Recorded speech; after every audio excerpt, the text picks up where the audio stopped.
आप देख रहे हैं एक्सप्रेस न्यूज टुडे, सच्ची खबर सब पे नजर। हम वैसे तमाम महापुरुषों को याद करना चाहते हैं, जाकर के श्रद्धा सुमन अर्पित करना चाहते हैं। तो सबसे पहले प्रारंभ में पार्टी की ओर से विरासत बचाओ नमन यात्रा नाम से कार्यक्रम हमने तय किया है। विरासत बचाओ नमन यात्रा, यह यात्रा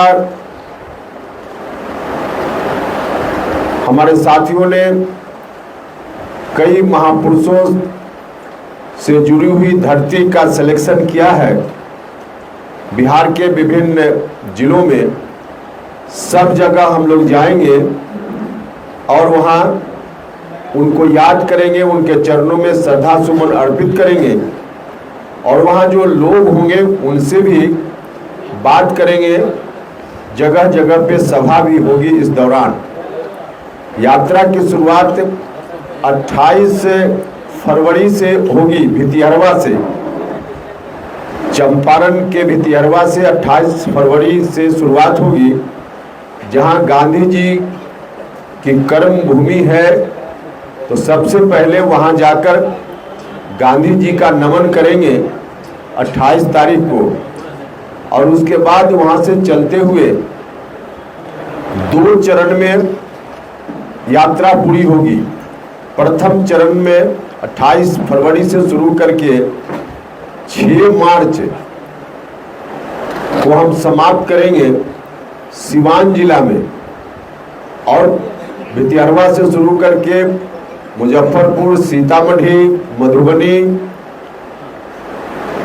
उधर अररिया, सहरसा, मधेपुरा, समस्तीपुर, मुजफ्फरपुर, छपरा होते हुए 6 मार्च को समापन होगा। फिर दूसरे चरण में होली के बाद यात्रा की शुरुआत होगी। होली के बाद हम फिर 15 मार्च से शुरू करेंगे दूसरे चरण की यात्रा, जो पटना से चलते हुए नालंदा, बिहार शरीफ, बरबीघा, शेखपुरा होते हुए, मुंगेर होते हुए भागलपुर, और फिर उधर से जमुई, और जमुई से फिर गया होते हुए औरंगाबाद, रोहतास, भोजपुर, और फिर अरवल में समापन होगा। जगदेव बाबू का जो जन्म स्थल है, जो उनका गांव है, वहाँ यात्रा का समापन होगा। दूसरे चरण मतलब पूरी यात्रा का समापन होगा वहाँ 20 मार्च को। यात्रा का पूरा विवरण, इसको बंटवाना है। हाँ, बंटवाना। पूरा विवरण किस तारीख में हम कहाँ जाएंगे और कौन कौन महापुरुष हैं जिनका हम चरण स्पर्श करेंगे, श्रद्धांजलि अर्पित करेंगे, पूरा विवरण प्रिंटेड फॉर्म में है। आप सब लोगों को इसकी कॉपी अभी दी जा रही है, तो उससे पूरा ब्यौरा यात्रा का आपको मिल जाएगा। विरासत बचाओ नमन यात्रा का कार्यक्रम हमने पार्टी की घोषणा करते हुए उस दिन भी कहा था कि जो पुरानी विरासत है समाजवादियों की, जो जननायक कर्पूरी ठाकुर जी से होते हुए अभी नीतीश जी तक आई विरासत, अब उस विरासत को कहीं फिर से वापस पुरानी स्थिति में लौटाने की जो बात हो रही है, हम उसको बचाएंगे, आगे बढ़ाएंगे। तो इसी मकसद से लोगों के बीच हम जाकर बताएंगे कि क्या है विरासत और कैसे विरासत आज बर्बादी की कगार पे है, और उस विरासत को बचाने के लिए क्या करना चाहिए, लोगों से भी राय लेंगे और अपनी बात भी करेंगे। तो इस रूप में लगभग 25-26 जिला इस यात्रा के दौरान वहाँ हम पहुँचेंगे और फिर इस रूप में कार्यक्रम का समापन होगा। तो मोटे तौर पे कार्यक्रम यही है, विरासत बचाओ नमन यात्रा। समापन 20 समापन 20 तारीख को है, 20 मार्च को है। ऐसे पूरा है आपके पास, आपको कॉपी इसकी मिल जाएगी। हम ऐसे थोड़ा हम बता देते हैं। देखिए भितिहरवा में हम होंगे 28 तारीख को, फिर मीनापुर मुजफ्फरपुर में शहीद जुब्बा सहनी स्मारक पर होंगे 1 मार्च को। अरे देखेंगे तो पढ़ेंगे कैसे। शहीद रामफल मंडल स्मारक पर होंगे हम बाजपट्टी सीतामढ़ी में 2 मार्च को। बाबू सूरज नारायण सिंह स्मारक पर हम होंगे नरपत नगर मधुबनी में 2 मार्च को। फणीश्वर नाथ रेणु स्मारक औराही हिंगना फरबिसगंज अररिया में हम होंगे 3 मार्च को। बीपी मंडल स्मारक मधेपुरा में 4 मार्च को। जन्ना कर्पूरी ठाकुर स्मारक कर्पूरी ग्राम समस्तीपुर में 5 मार्च को। जगलाल चौधरी गरखा सारण 6 मार्च को। और शहीद चंद्रशेखर उर्फ चंदू जी स्मारक सिवान 6 मार्च को। तो प्रथम चरण यह है। दूसरा चरण में 15 मार्च को जब शुरू करेंगे तो लाल सिंह त्यागी स्मारक एकंगर सराय नालंदा 15 मार्च। गुरु सहाय लाल स्मारक बिहार शरीफ नालंदा 15 मार्च। डॉक्टर श्री कृष्ण सिंह स्मारक बरबीघा शेखपुरा 15 मार्च। 16 मार्च को वीर शहीद तिलका मांझी स्मारक भागलपुर। 17 मार्च को जेपी आश्रम जो शेखो दौरा नवादा में है, वहाँ हम जेपी के प्रति श्रद्धांजलि अर्पित करेंगे। और उसी दिन 17 मार्च को ही पर्वत पुरुष दशरथ मांझी स्मारक गहलौर घाटी गया में हम होंगे। 18 मार्च को होंगे डॉक्टर अब्दुल कयूम अंसारी स्मृति, उनकी स्मृति में कार्यक्रम डेहरी ऑनसन में होगा। वही उनका जन्म हुआ है तो वहाँ होगा। और उसी दिन 18 मार्च को शहीद निशांत सिंह स्मारक सासाराम रोहतास में हम होंगे। 19 मार्च को बाबू वीर कुंवर सिंह स्मारक जगदीशपुर भोजपुर में होंगे। उसी दिन 19 मार्च को ही बाबू जगजीवन राम स्मारक चंदवारा भोजपुर में हम होंगे। 20 मार्च को अंतिम दिन शहीद जगदेव प्रसाद जी स्मारक कुर्था अरवल में हम होंगे। तो यही कार्यक्रम है पूरा ब्यौरा कार्यक्रम का। तो अब इस कार्यक्रम के हिसाब से हम लोगों की यात्रा चलेगी। तो यही मुख्य रूप से था। इसकी कॉपी आपको मिल जाएगी। एक चीज़ हम और सिर्फ आपको कहना चाहते हैं इसके अतिरिक्त, मुझको बड़ा मेरा मन काफ़ी दुखी होता है ऐसे दृश्यों को देख करके। अब अलग बात है कि जेडीयू में रहकर हमने बहुत प्रयास किया, अब नीतीश कुमार जी ने ध्यान नहीं दिया, लेकिन आज जो उनकी स्थिति हो गई है, अब नीतीश कुमार जी बिहार के इतने लंबे काल सबसे ज़्यादा दिनों के मुख्यमंत्री, और उनको अपनी मंत्री परिषद के किसी सदस्य के इंतजार में किसी सरकारी कार्यक्रम में 2 घंटा 2.5 घंटा इंतजार करना पड़े, यह देखकर अंदर से मन बहुत दुखी होता है।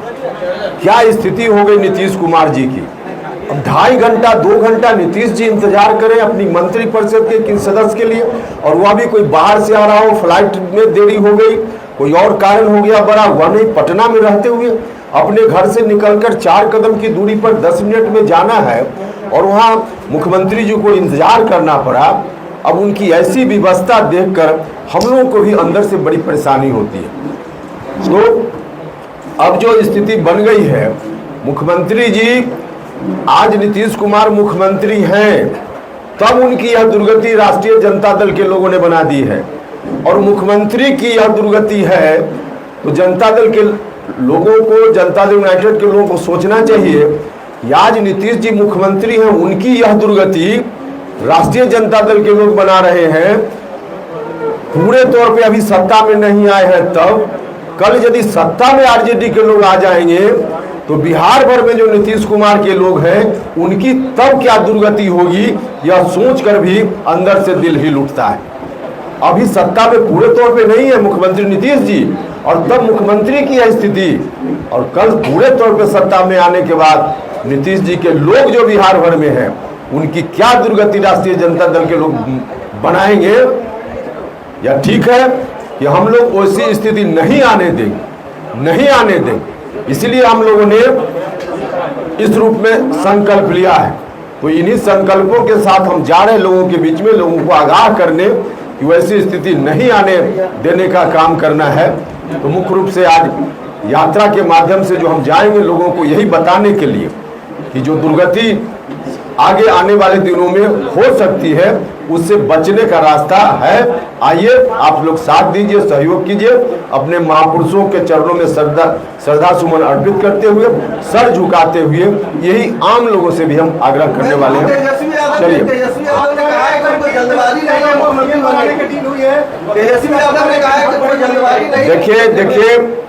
देखिए हम जो बोल रहे थे, अब हमारी बातों का असर किस रूप में होता है।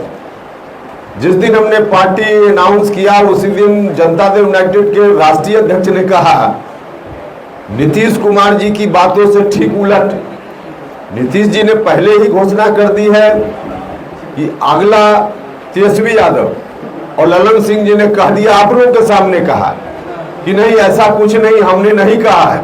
और फिर कल किस तरह से उनको अपना वापस लेना पड़ा, ललन सिंह जी को अपनी बात वापस लेनी पड़ी और उनको भी कहना पड़ा कि नहीं नहीं नहीं, नीतीश जी ने जो किया है कहा है वही सच है।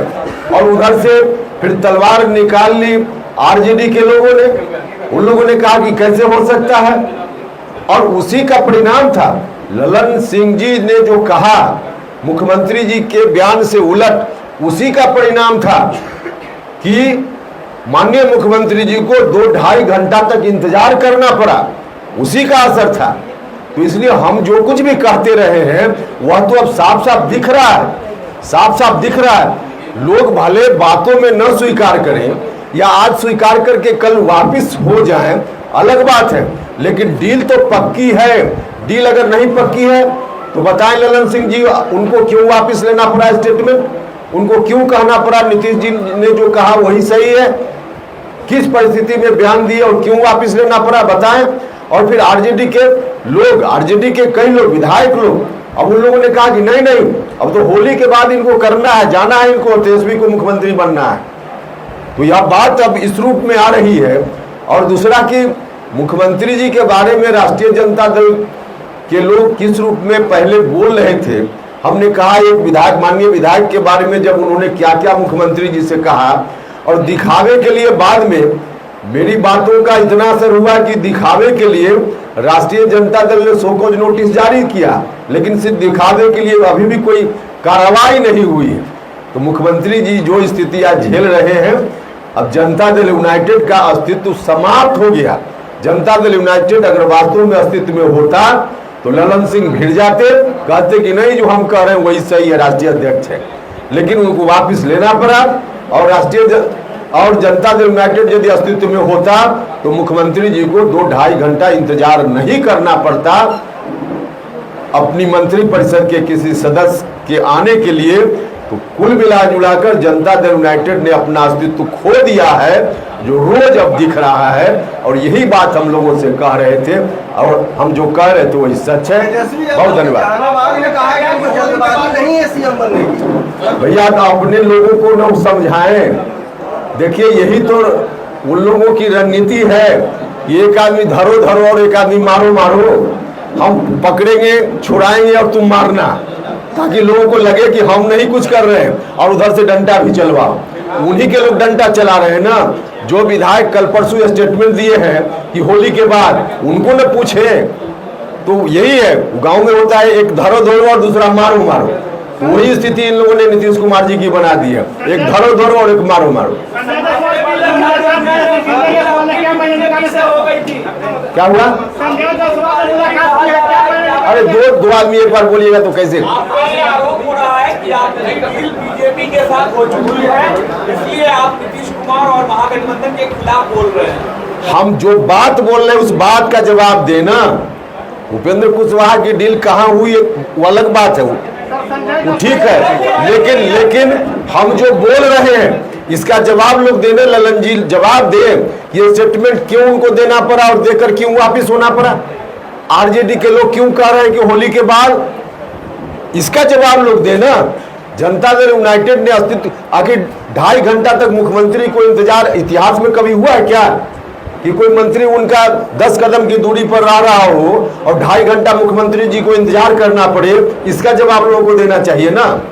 तो इसका जवाब तो कोई है नहीं, है जवाब तो दे। आपने जय किसान और जय नौजवान का ये नारा दिया है, लाल बहादुर शास्त्री ने जय जवान जय किसान का नारा दिया था। चलिए ये सब बताएंगे, पार्टी का एजेंडा बाद में बताएंगे, पार्टी का एजेंडा बताएंगे। कोई बातचीत हुई है? नहीं कोई बात नहीं। संजय जायसवाल से क्या बातचीत हुई? आपको लगता है पार्टी में जाने? अरे संजय जायसवाल जी से बातचीत हमने कल भी बताया था आपको। बिहार भर से बहुत सारे लोगों ने मुझको टेलीफोन पर शुभकामना दी, बधाई दी। मिलकर बहुत सारे लोगों ने अलग अलग माध्यम से, जब हमने पार्टी का गठन किया उसी क्रम में संजय जायसवाल जी ने मिलकर मुझको बधाई दी। उनको भी अच्छा लगा मेरा स्टेप, तो मिलकर उन्होंने बधाई दी। दूसरे लोगों ने, आप में से भी कई लोगों ने शुभकामना दी है कि अच्छा काम किया, तो उसी तरह से उन्होंने भी बधाई दी। लेकिन चूंकि घर पर आकर बधाई दी, इसलिए हम भी उनके प्रति आभार हमने भी प्रकट की है। बस इतना ही मामला है। नहीं भैया, वो तो भारतीय जनता पार्टी की रैली, उसमें कैसे शामिल हो? उपेंद्र जी आप कैसे, क्यों उसमें कैसे शामिल हो? उपेंद्र जी मध्यावधि चुनाव की स्थिति है बिहार में, मध्यावधि चुनाव की आप क्या मानते? देखिए, अब इसका जवाब तो मुख्यमंत्री जी के दिमाग में क्या चल रहा है वही बता पाएंगे, हम नहीं बता पाएंगे। क्या बीजेपी से वही 14 वाला फॉर्मूला पे डील होना है क्या 3 सीट पे? जरूरत होगी तो आपको बीच में रख लेंगे। चलिए, बीजेपी के किसी बड़े नेतृत्व से बात हुई है जब से आपने ये कदम उठाया है अलग पार्टी बनाने का? कोई फोन आया है, कोई मैसेज आया है? आपसे बात हुई है, खबर ये भी है। जब से हमने पार्टी बनाई है, संजय जायसवाल जी के अलावा भारतीय जनता पार्टी के किसी नेता से मेरी बात नहीं हुई। पार्टी छोड़ने से पहले हुई थी? अभी जब हम मंत्री थे उस समय प्रधानमंत्री से बात हुई थी, अभी कोई बात है? अभी इसका क्या मतलब है? हम मंत्री थे उनके साथ, तो कहिए कि प्रधानमंत्री से बात हुई थी।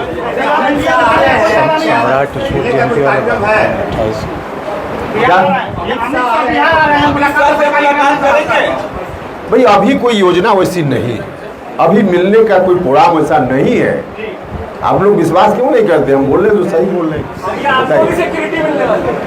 सिक्योरिटी आपको मिलने वाली है? और सिक्योरिटी बिहार सरकार से हमको Y+ सिक्योरिटी मिली हुई है भाई, Y+ मिली हुई है। अब मिलने वाली क्या है?